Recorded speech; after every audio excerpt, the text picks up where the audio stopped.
Hey, y'all. Hey, I'm back. Today I'm going to be working on a painted logo for Miko's jewelry box. Right now I've already did the measurements from wall to wall so that the logo itself is directly in the middle. I used a lot of measuring when doing this because the words itself, I made sure that the letters were spaced out with the width of the tape.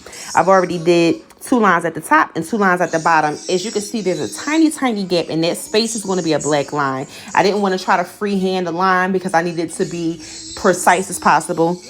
The lettering at the bottom is actually going to be a gold font, and the gold font says "Help My Business." And again, the gold font, I actually did about 3 applications because again, the font itself was a little thin.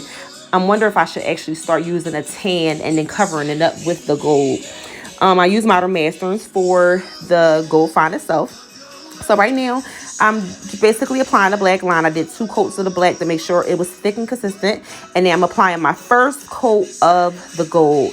I actually messed up in this one initially. I forgot to put the N. So I'm so glad that I constantly go back and forth and double check things, because this could have definitely ended with saying business instead of business. So I had to go back, edit it, and I'm just being transparent. So I make mistakes all the time, but I just fix it before it gets too bad. So I had my line down. I like how it came out. I'm removing the tape so that I can see how much space I have to work with between the letters and the gold that I'm doing.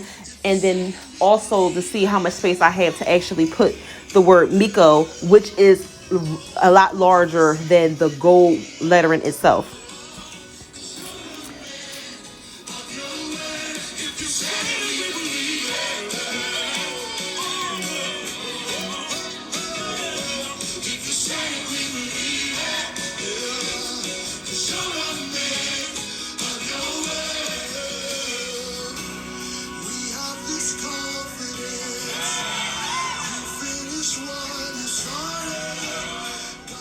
So as you can see, it looks like the letters wasn't done.